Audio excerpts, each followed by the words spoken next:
आज की वीडियो में मैं आपसे जो इनिशियल स्ट्रगल होती है जब आप जर्मनी आते हैं स्टूडेंट वीज़ा पर और जो आप सेटल हो रहे होते हैं स्टार्ट में, तो सबसे बड़ा चैलेंज ये होता है कि अगर आपके पास एकोमोडेशन नहीं है या अपार्टमेंट नहीं है प्लस कॉन्ट्रैक्ट के साथ, तो आपका वीज़ा एक्सटेंशन बड़ा मसला हो जाता है। तो आपको अननेसेसरी आपका प्रोसेस जो है वो वीज़ा एक्सटेंशन का वो भी स्लो होता है और मे बी थोड़ा बहुत स्ट्रेस रहता ही है। ठीक है, तो लेकिन स्लोली चीज़ें सेटल हो जाती हैं क्योंकि मैंने अभी तक कोई ऐसा बंदा नहीं देखा जो सेटल ना हो, ओवरकम हो जाते हैं चैलेंजेस। कोर प्रॉब्लम क्या है, अगर आप लोगों को नहीं पता, जब आप पाकिस्तान से जब आते हैं ना तो आपको शॉर्ट टर्म वीज़ा मिलता है, मे बी 3 मंथ्स, जैसे मेरे केस में 3 मंथ्स का था या 6 मंथ्स, या डिपेंड करता है। आजकल हो सकता है 12 महीने का हो या 2 साल का, मुझे नहीं पता क्योंकि वो ब्लॉक अकाउंट के ऊपर वो लोग, मैंने सुना था कि वो डिपेंड कर रहे होते हैं। तो बहुत सारी चीज़ें चेंज हो चुकी हैं। मेरे केस में 3 महीने का था, तो वो आपको एक्सटेंड यहाँ आके करना होता है, जर्मनी आके। लेकिन वो उस वक्त एक्सटेंड होता है कि जब आपके पास रेंटल कॉन्ट्रैक्ट हो, विच मीन्स आपके पास एकोमोडेशन हो आपके अपनी नाम पे। रेंट रेंट अपना अपना साथ ही फ्लोर होना ज़रूरी नहीं है, मतलब अपार्टमेंट होना ज़रूरी नहीं है, बस आपके पास कॉन्ट्रैक्ट होना चाहिए कि हाँ भाई मेरी ये जगह है। और जैसे ही आपको जगह मिलती है तो आपको सिटी रजिस्ट्रेशन करनी पड़ती है, जिसमें आप एनरोल करते हो कि हाँ भाई मैं अब इस सिटी में लीगली रह रहा हूँ। अगर आपके पास ऐसी चीज़ें नहीं होती ना तो आपका वीज़ा एक्सटेंशन में बड़ा मसले होते हैं, मतलब डिले आ रहा होता है। तो उसके दूसरे जैसे आर्जी फिक्शन जिसको बोलते हैं, वो आप अप्लाई कर सकते हो, लेकिन डिले तो होता ही है। मुझे इस मामले में ज़्यादा पता नहीं है क्योंकि मेरे साथ अल्हम्दुलिल्लाह ऐसा कुछ भी नहीं हुआ, तो मैं आपको फिजूल और बकवास इन्फॉर्मेशन नहीं दूंगा, तो मुझे इस बारे में नहीं पता। लेकिन नॉर्मली क्या होता है, जब आपका वीज़ा डिले हो रहा होता है तो आप नॉर्मली वहाँ ऑफिस जाते हो और उनसे फिक्शन लेते हो। मुझे नहीं पता इसका क्या क्राइटेरिया होता है, लेकिन खैर, तो फिर वो आपको टेम्प्रेरी तौर पे वीज़ा दे देते हैं। लेकिन अब मसला ये है कि अगर आपका वीज़ा डिले हो रहा है तो आप कॉन्स्टेंटली अपार्टमेंट सर्चिंग पे चलते रहोगे, आप देखते रहोगे, और जैसे जैसे आप अपार्टमेंट सर्च करोगे, और ये बहुत ही टाइम कंज्यूमिंग प्रोसेस है, तो आप जिस मकसद के लिए यहाँ पे आए हो, जो कि स्टडी करना, वो फिजूल में डिले होता रहेगा। सेमेस्टर गुजरते 2 मिनट भी नहीं लगते है ना, क्योंकि आप यहाँ पे आए हो, अभी आपने सांस लेना शुरू किया, आप लोग घड़े यार मेरे एग्ज़ाम आ गए, तो ये सारी इतनी चीज़ें स्टार्ट में फास्ट लग रही होती हैं क्योंकि आप सेटल हो रहे होते हो। आपको खाना खुद बनाना, हर चीज़ खुद करनी होती है, एक रोलर कोस्टर वाली दुनिया होती है। तो एक मे बी आपका पीस ऑफ माइंड में भी डिस्टर्ब रहेगा क्योंकि यार आपके पास जगह नहीं है, आपको सेमेस्टर की टेंशन, आपको ये वो फलाना ढमका, तो बहुत सारी चीज़ें होती हैं। तो अब इसमें सॉल्यूशन क्या है, मतलब ये मैं क्यों डिस्कस कर रहा हूँ, क्योंकि रिसेंटली एक बंदा जर्मनी आया और उसने मुझसे ये सारी चीज़ें पूछी, तो मैंने उसको अपनी बेस्ट नॉलेज के हिसाब से गाइड किया, और उसको मैंने पूछा, उसको सही लगी गाइड, तो उसको हेल्पफुल रही मेरी गाइड। तो मैंने सोचा यार मैं इस पर वीडियो बना लेता हूँ, हो सकता है दूसरे लोगों को भी फ़ायदा हो। तो मैं आपसे एक रोड मैप शेयर करूँगा, मे बी आपके लिए फ़ायदेमंद लगे, आपको अच्छा लगे, मे बी ना लगे, it's okay. So let's start. मैं कह रहा हूँ, जैसे ही आप पाकिस्तान में हैं और आपको आपको लेटर आता है कि आपका एडमिशन हो गया है, आप फ़ौरन ही स्टूडेंट हॉस्टल के लिए अप्लाई कर दें। वेट नहीं करें कि आपको वीज़ा मिलेगा या ना मिलेगा, इंशाल्लाह मिल जाएगा, ठीक है, मोस्ट लाइकली मिल जाता है। लेकिन पहली फुर्सत में ना अकोमोडेशन पे ध्यान देना शुरू कर दें, क्योंकि अकोमोडेशन यहाँ पे मिलना एक प्रॉब्लम है। मतलब मेरा एक्सपीरियंस बहुत बुरा रहा है इन जनरल, लेकिन जब मैं पाकिस्तान से यहाँ आया था तो अल्हम्दुलिल्लाह मेरे पास 2 अकोमोडेशन थी, ठीक है, इत्तेफाक से। और मैंने स्टूडेंट हॉस्टल में डायरेक्ट अप्लाई कर दिया था क्योंकि मुझे मेरे दोस्त ने मुझे ये हाईली रिकमेंड किया था। तो जब मैं यहाँ पे आया मेरे को स्टूडेंट हॉस्टल में भी मिल गया था। लेकिन इन जनरल जब मैं बाद में अपना अपार्टमेंट सर्च कर रहा था किसी और रीज़न की वजह से स्टूडेंट कंप्लीट करने के बाद, तो मेरा एक्सपीरियंस काफ़ी बुरा रहा था। तो जैसे ही आपको ऑफ़र लेटर आ गया यूनिवर्सिटी की तरफ से कि हाँ भाई आप एक्सेप्ट कर लिए गए हो as a student, please directly apply कर दें स्टूडेंट हॉस्टल, क्योंकि इनकी वेटिंग लिस्ट बहुत बड़ी होती है। साल तो कोई मायने ही नहीं रखता, सही है। हो सकता है अगर आप लकी हुए तो आप जल्दी आपको मिल जाएगा, लेकिन इट्स ओके। अगर लेट्स इमेजिन अगर वो जल्दी ऑफ़र कर भी देते हैं आपको, आपके पास ऑप्शन है रिजेक्ट करने का, विच इज़ ऑलवेज़ बेटर। दूसरा आप क्या करें, आप ये करें कि यार एक माइंड बना लें कि यार मुझे प्राइस रेंज क्या है, जिस भी शहर में आपका हुआ है, फ्रैंकफर्ट में, बर्लिन में, हैम्बुर्ग में, व्हाटएवर, आप एक माइंड बना लें कि यार उस जगह प्राइस रेंज क्या चल रही है। अगर मुझे अपार्टमेंट देखने हैं तो मैं किस प्राइस की रेंज में स्टूडेंट के लिए सही रहेगा, तो आपका एक माइंड बना रहेगा। यहाँ पे आपको वो सर्च नहीं करना पड़ेगा यार मैं ये महंगा है, ये सस्ता है, या ये लूट रहा है, या व्हाटएवर। खैर यहाँ पे ऐसा कुछ होता नहीं है, लेकिन मैं एक बात कर रहा हूँ, बात समझ में। और डेफिनेटली आपने फेसबुक या WhatsApp group I don't know join किए हुए होंगे, तो वहाँ पे भी हेल्प रहती है आपकी बहुत से लोगों से, तो ये अच्छा रहता है। ठीक है, तो फर्स्ट इज़ इन्फॉर्म्ड, मतलब अराइव इन्फॉर्म्ड। ठीक है, सेकंड क्या होता है कि जब आप यहाँ पे आ जाते हैं तो नॉर्मली लोग आरजी यानी टेम्प्रेरी अकोमोडेशन पे रह रहते हैं, किसी का शेयरिंग में रह होते हैं, या मे बी आपने एयरबीएनबी कर लिया या व्हाटएवर, काउच सर्फिंग और व्हाटएवर। तो फिर आप क्या करें, आप जो है वो लिस्ट बना लें और बेधड़क अप्लाई करना शुरू कर दें एकोमोडेशन पे। और यहाँ पे क्या होता है कि आप जब अप्लाई करते हैं तो आपको अपॉइंटमेंट मिलती है और आप वहाँ जाते हैं, विज़िट करते हैं, घर देखने जाते हैं। तो अगर आपको वो घर सही लग रहा है और आपकी रेंज में भी है, तो मेरी रिकमेंडेशन ये है कि आप उसको एक्सेप्ट कर लें। आइडिया इज़ कि आप पहली फुर्सत में सेटल होने की कोशिश करें, ना कि वेट करें बेस्ट ऑफ़र का कि मुझे और सस्ता मिले और सस्ता मिले। अगर आपको बजट अलाउ कर रहा है, ठीक है ना, तो आप कर लें। क्यों? क्योंकि आप जितना ये प्रोसेस डिले करेंगे आपका वीज़ा एक्सटेंड होने में डिले होगा, और सर का दर्द जो आपका ये बनेगा और आपके सेमेस्टर में इसका इम्पैक्ट आएगा, आपकी फिजूल में आपकी स्टडीज़ पे डिले आता शुरू हो जाएगा। ठीक है ना, तो एक पीस ऑफ माइंड होना बहुत ज़रूरी है स्टडी करने के लिए, एटलीस्ट मेरे लिए। तो जब आप सेटल हो जाएं तो आपको कोई पाबंद नहीं कर रहा है कि आप वहीं रहेंगे हमेशा। डेफिनेटली आप कॉन्ट्रैक्ट पे, जब आपको कॉन्ट्रैक्ट मिलेगा आप उस पर पढ़ लें कि उन्होंने कोई रिक्वायरमेंट तो नहीं लगाई हुई कि यार मिनिमम 1 साल रहना है या मिनिमम 4 साल रहने हैं। उस हिसाब से आप डिसाइड करें, आप प्लस माइनस देख लें उस सब चीज़ों के। लेकिन मेरी रिकमेंडेशन ये है कि आप उस एक्सेप्ट कर लें ऑफ़र को, अगर आपको लग रहा है यार रीज़नेबल है, डिफरेंट। मैं आपसे आगे और भी चीज़ें शेयर करूँगा, उन सबको मद्देनज़र रखते हुए आप एक लिस्ट बना लें और बोलें हाँ यार ये सही लग रहा है, मैं एक्सेप्ट कर लेता हूँ। जब आप सेटल हो जाएं फिर आप बेशक आप दूसरे अपार्टमेंट्स देखें, और आप बेहतर से बेहतर देखें और सस्ते से सस्ते देखें, क्योंकि अब कोई मसला नहीं है। ठीक है, तो ये एक रोड मैप है जो मैं रिकमेंड करूँगा। अब आते हैं कि आगे होता क्या है। यहाँ पे एक कॉन्सेप्ट है सिटी सेंटर का। इसका मतलब ये है, सिटी सेंटर का मतलब ये है कि सिटी का सेंटर जहाँ पे आपको हर चीज़ अवेलेबल होगी रिसोर्सेज के हवाले से, मेडिकल, हॉस्पिटल, उधर पब्लिक ट्रांसपोर्ट बहुत ही ज़्यादा ज़बरदस्त होगी, कनेक्शन ज़बरदस्त होंगे। ठीक है, और नॉइज़ी भी होगी, लोग बहुत ज़्यादा होंगे। ठीक है, लेकिन जैसे जैसे आप सिटी सेंटर से दूर चलते चले जाएंगे ना, वहाँ पे आपको खामोशी मिलेगी, वीरानी मिलेगी, वहाँ पे लोग आपको कम दिखेंगे। तो जितने ज़्यादा आप क्लोज़ होंगे ना सिटी सेंटर से अपार्टमेंट के हवाले से, रेंट्स कंपैरेटिवली हाई होंगे। सिटी सेंटर पे तो सबसे ज़्यादा एक्सपेंसिव होते हैं, और मोस्टली लोग कोई रहना पसंद नहीं करते क्योंकि वहाँ पे बहुत नॉइज़ होती है। यहाँ का माइंडसेट थोड़ा डिफरेंट है। हमारे यहाँ पाकिस्तान में नॉइज़ वगैरह कोई मायने नहीं रखती, यहाँ पे नॉइज़ इनको बहुत ही इरिटेट करती है। ठीक है, तो ये लोग प्रेफर करते हैं कि सन्नाटा बयाबान जगहों में रहना ये लोग बहुत प्रेफर करते हैं। और यही वजह है कि जितना ज़्यादा सन्नाटे वाला इलाका और सुकून वाला इलाका होगा, उतनी वहाँ पे मतलब वो एक्सपेंसिव भी होगा कंपैरेटिवली, इवन दो वो सिटी सेंटर से। अब डिपेंड करता है वो सिटी सेंटर से कितना। नॉर्मली क्या होता है, जैसे जैसे आप सिटी सेंटर से दूर जाते हैं तो रेंट्स कंपैरेटिवली चीपर होते हैं। ठीक है, और जितने जितने आप करीब होते हैं एक्सपेंसिव होते हैं। लेकिन यहाँ पे फिर ट्रेड ऑफ आता है कि वहाँ पे आपके पास बहुत सारा कम्यूट कम होता है, अवेलेबिलिटी ज़्यादा होती है हर चीज़ों की, और हमारे लिए नॉइज़ इतनी मैटर नहीं करती क्योंकि हम पाकिस्तान से आ रहे हैं। हमारे यहाँ तो हर वक्त हॉर्न बज रहे होते हैं। ठीक है, हर चीज़ हो रही होती है, तो यहाँ पे आपको लगेगा यार ये तो बहुत सन्नाटा है, पाकिस्तान के हिसाब से तो कुछ भी नहीं है। सही है, तो शोर वोर इतना कुछ ख़ास होता नहीं है।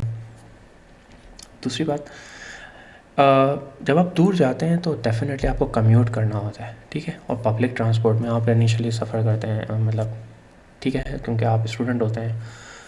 तो अगर आप बहुत ज़्यादा कम्यूट कर रहे हैं ना, तो आपका टाइम काफ़ी वेस्ट हो रहा है और आप में भी स्टडी पे इतना ज़्यादा फोकस ना कर पाएँ, आपको थकन भी हो जाएगी, क्योंकि सफ़र जो है ना वो आपको थका देता है, ठीक है? तो आपको ये ट्रेड ऑफ है, हो सकता है ये आपको शायद हेल्प करे अकोमोडेशन ढूंढने में, ठीक है? ये पॉइंट्स तो आप हो सकता है ये पॉइंट्स को मद्देनज़र रख सकते हैं। अच्छा, अब अकोमोडेशन की जब बात आती है ना, तो यहाँ पे दो तरह की अकोमोडेशंस हैं, और भी हो सकता है, लेकिन ये मेन कैटेगरी जो स्टूडेंट के हवाले से वो ये दो हैं। एक तो स्टूडेंट्स हॉस्टल जो कि हाईली रिकमेंड है, और एक होता है शेयर्ड अकोमोडेशन, ठीक है? अब स्टूडेंट हॉस्टल क्यों रिकमेंडेड है? एक तो वो स्टूडेंट्स के लिए ही बनाया गया है, तो अफोर्डेबल होता है और सेटल होना बहुत ईजी होता है। आप बस अपना बैग उठाएं, सूटकेस, और जाएं और वहाँ पे रहना शुरू कर दें। वहाँ पे आपको कोई पलंग वलंग नहीं लेना, हर चीज़ फर्निश्ड होगी, अलमारी वलमारी कोई पंचायत नहीं करनी है, सही है, हर चीज़ अवेलेबल होगी। लेकिन उनकी वेटिंग लिस्ट जो है ना वो बहुत लंबी है। मैं एक पॉइंट भूल गया, यहाँ पे लिखा है नो मैनेजमेंट ओवरहेड ऑफ। यहाँ पे क्या होता है, जब भी आप कोई अपार्टमेंट में जाते हैं ना, तो आपको हर किसी का कॉन्ट्रैक्ट होगा। जैसे जब अपार्टमेंट है वहाँ का कॉन्ट्रैक्ट, आप यहाँ पे सिम लोगे तो डिपेंड करता है आप प्रीपेड लेते हैं पोस्ट पेड लेते हैं, उसका कॉन्ट्रैक्ट। यहाँ पे हर चीज़ कॉन्ट्रैक्ट के हिसाब से चलती है, ठीक है? तो इलेक्ट्रिसिटी भी आपको परचेस करनी पड़ेगी, आपको मे बी हीटिंग कॉस्ट देनी पड़े, उसका भी एक कॉन्ट्रैक्ट होगा। इंटरनेट आप परचेस करेंगे, उसका कॉन्ट्रैक्ट होगा। लेकिन अगर आप स्टूडेंट हॉस्टल में रह रहे हैं, वो सब कुछ आपको ये प्रोवाइड करेंगे, आपको कोई कॉन्ट्रैक्ट नहीं देना। आपको सिर्फ कॉन्ट्रैक्ट करना है उस पर्टिकुलर इंस्टीट्यूट से या स्टूडेंट हॉस्टल वालों से जो ये आपको अकोमोडेशन प्रोवाइड है। कल को आपने छोड़ा, आपको खाली उनको बाय बोलना है एंड दैट्स इट। लेकिन अगर आप, अभी मैं दूसरे उस पर आता हूँ, ये मैनेजमेंट ओवरहेड वाले पे, उस पर मैं बाद में आता हूँ। अब एक और रिक्वायरमेंट जो मैंने देखी है वो ये कि यहाँ पे जो स्टूडेंट हॉस्टल में अगर आप रहेंगे ना, तो मैक्सिमम स्टे आपका 4 साल है। ये किसी के लिए प्लस भी हो सकता है, किसी के लिए माइनस भी हो सकता है। प्लस क्या है, लेट्स से आप मास्टर्स के लिए आ रहे हैं तो मैक्सिमम आपको 2 साल चाहिए, तो 4 साल बहुत है मास्टर्स के लिए, तो बहुत ही ज़बरदस्त। लेकिन अगर आप बैचलर्स के लिए आ रहे हैं तो 4 साल, पता नहीं यार, यहाँ की स्टडी थोड़ी मुझे डिफरेंट लगी हमारे पाकिस्तान से। पाकिस्तान में 4 साल का मतलब 4 साल है, यहाँ पे बैचलर्स और मास्टर्स 4 साल में या 2 साल में पता नहीं होते या नहीं, क्योंकि आपको बहुत सारी चीज़ें दूसरी भी करनी होती हैं, जॉब भी करनी होती है, हर चीज़ होती है। तो नॉर्मली जितना है पीरियड उससे ज़्यादा ही होता है। अगर आपने उस समय में कर लिया, इसका मतलब ये है कि हो सकता है आपने बहुत ही स्ट्रेस में किया हो, ठीक है? लेकिन ऐसे लोग मैंने देखे हैं जो वक्त पे या वक्त से पहले भी कर लेते हैं। तो आई डोंट नो, हर तरह के लोग मौजूद हैं, तो मैं खाली बता रहा हूँ। अगर आप बैचलर्स के लिए आ रहे हैं तो हो सकता है आपको 4 साल ये कम लगें, लेकिन फिर भी 4 साल बुरे नहीं है। अगर आपको ये मिल रहा है तो बहुत, फिर आप दोबारा अप्लाई कर सकते हैं, दोबारा वेटिंग लिस्ट में आ जाएंगे एंड ऑल। तो इस तरह लोग कर रहे होते हैं। अच्छा, दूसरा है शेयर्ड अकोमोडेशन। स्टूडेंट हॉस्टल में और शेयर्ड अकोमोडेशन में कोई फ़र्क ऐसा सच नहीं है, खाली जो बंदा ऑफ़र कर रहा है उसका फ़र्क है। स्टूडेंट हॉस्टल और भी थोड़े माइनर से फ़र्क है, मतलब दोनों में जो चीज़ कॉमन है ना, दोनों में शेयर्ड अकोमोडेशन होती है, विच मीन्स आप बहुत सारे लोगों के साथ रह रहे होते हैं, आप बिल्कुल कम्प्लीटली अपार्टमेंट में अकेले नहीं होते, सही है? शेयर्ड अकोमोडेशन में भी ऐसा ही है, लेकिन कोई बंदा प्राइवेट है, लेट्स से मेरा अपना घर है और मैं उस घर का मालिक हूँ, ठीक है, ओनर हूँ, और मैंने स्टूडेंट्स को दिया हुआ है और उसमें 3 स्टूडेंट्स रह रहे हैं और तीनों शेयर करेंगे और तीनों मुझे बिल देंगे। तो मेरा जो भी लेट्स से 1000 यूरो है तो वो तीनों में डिवाइड हो जाएगा। आप बात समझ रहे हैं? लेकिन इसमें प्रॉब्लम क्या होती है, इसमें प्रॉब्लम ये होती है कि आपको अपार्टमेंट के लिए व्यूइंग अपॉइंटमेंट मिलेगी और आपको एक तरह से पूरा, जिससे जॉब हंटिंग का कैसे प्रोसेस, मैं इस पे आता हूँ, तो ये पूरा एक प्रोसेस है। आपको जगह जगह जाना होगा, वो आपको बताएंगे अच्छा अपार्टमेंट में ये होता है, वो होता है, फलाना ढमकाना ये वो, और आपको कोई सवाल हो तो आप पूछ लें, आपको एप्लीकेशन देनी होगी वगैरह। मैं थोड़ी देर में इसमें आता हूँ। एक और जो अच्छी बात ये है कि अगर आप स्टूडेंट हॉस्टल में रह रहे हैं, जैसे मैंने आपको बोला वहाँ पे 4 साल हैं, लेकिन लेट्स इमेजिन आपने 2.5 साल में कंप्लीट कर लिया और आपने अब जॉब ढूंढना शुरू की, ठीक है? तो लोग नॉर्मली क्या करते हैं, अपना एक सब्जेक्ट लटका के रखते हैं जब तक उनको जॉब ना मिल जाए, ठीक है? क्योंकि अगर उन्होंने स्टडी कंप्लीट कर ली और उनको जॉब ना मिली तो उनको डिग्री मिल जाएगी और उनको वो स्टूडेंट स्टेटस से हट जाएंगे और फिर उनको स्टूडेंट हॉस्टल छोड़ना ही है एज़ पर लॉ, वो रह नहीं सकते वहाँ पे, ठीक है। तो ये यहाँ पे एक फ़ायदा है कि इवन दो आप स्टडी नहीं भी कर रहे तो वैसे तो आप आई डोंट नो यहाँ पे भी वही चीज़ अप्लाई कर सकते हो, लेकिन एटलीस्ट यहाँ पे अगर आप स्टूडेंट नहीं हो तो भी आप रह सकते हो। यहाँ पे प्री रिक्विजिट नहीं है कि आपको यहाँ रहने के लिए स्टूडेंट होना ज़रूरी है। आप बात समझ रहे हैं? तो यहाँ पे लोग ऐसे भी होते हैं जो जॉब कर रहे होते हैं और वो शेयर्ड अकोमोडेशन में होते हैं ताकि पैसे बचा सकें। आप बात समझ रहे हैं? तो ये चीज़ है। हो सकता है जर्मन लैंग्वेज प्लस माइनस हो, और दोनों अपार्टमेंट में चाहे वो स्टूडेंट हॉस्टल में रहें या शेयर्ड अकोमोडेशन में रहें, आपको सफाई का ख्याल रखना पड़ता है। आपको वॉशरूम वगैरह या बाथरूम वगैरह साफ़ करना होगा, या मे बी जहाँ पे कचरे वगैरह आप फेंकेंगे तो वो डेली आपको बाहर फेंकना होगा। मेन यहाँ पे ऐसा तो नहीं है कि झाड़ू वाला आ रहा है, आपको हर चीज़ खुद करनी होती है, ठीक है। तो एक ये चीज़ है, लेकिन इसमें प्रॉब्लम क्या होता है, लेट्स से आपके 3 पाकिस्तानी दोस्त हैं या मैं भी जो भी है, तो वो फिर अना का एक मसला बन जाता है, यार तू फेंक मैं ही फेंकूँ हर बार। तो इस तरह की चीज़ें, तो ये पता नहीं, अब शेयर्ड अकोमोडेशन में जाएँ या स्टूडेंट हॉस्टल में जाएँ ये तो रहता ही है, ये कोई सफाई हर बार आप भी बोल रहे हो मैं ही फेंक रहा हूँ कचरे, आप फेंक नहीं रहे, तो इस तरह के बड़े मसले रहते हैं। तो स्टूडेंट शेयर्ड हॉस्टल में ये भी होता है कि आपका फ्रिज भी शेयर्ड होता है, एक ही फ्रिज होता है, आप उसमें सेक्शन डिवाइड कर लेते हैं, भाई ये नीचे वाला सेक्शन मेरा है, आपने रख दिए। तो स्टार्ट में थोड़ा बंदे को लगता है भाई यार, लेकिन फिर इवेंचुअली आपकी आदत हो जाती है, ठीक है। तो ये था। अच्छा, अब मैंने थोड़ी देर बात की कि ये व्यूइंग अपॉइंटमेंट क्या है। ये क्या होता है कि बिल्कुल ये डेटिंग है या जॉब इंटरव्यू की तरह होता है। आप पहले अपार्टमेंट सर्च करते हो, फिर आप अपनी एप्लीकेशन भेजते हो डॉक्यूमेंट्स के साथ, मतलब पूरा है ना। फिर आप वहाँ जाओगे, विज़िट करोगे, अपार्टमेंट देखोगे, हर चीज़। फिर आपसे वो आपको सवाल हैं, आप वो उनसे पूछें। नॉर्मली वो लोग तो सवाल खैर करते ही नहीं है, ठीक है। अब आपको अपार्टमेंट पसंद आ गया, आपने यस बोल दिया, वहाँ पे 10 लोग और हैं, वो खड़े हुए हैं, वो भी हैं, और वो उसमें से कैंडिडेट्स को शॉर्टलिस्ट करेगा। फिर दोबारा हो सकता है बुलाए आपको। पहली मरतबा क्या होता है कि नॉर्मली क्या होता है यहाँ पे जो मार्कलर यानी जो मैन इन द मिडल, जो हमारे पाकिस्तान में जो जो रेंटल वाले होते हैं, जो आई डोंट नो, जो भी जो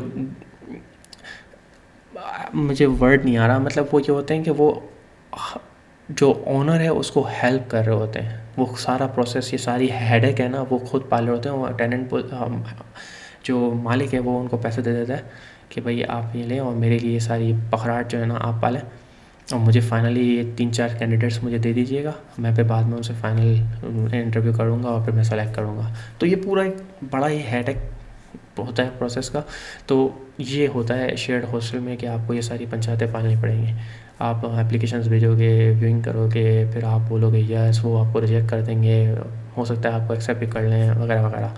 तो ये एक डाउन साइड है।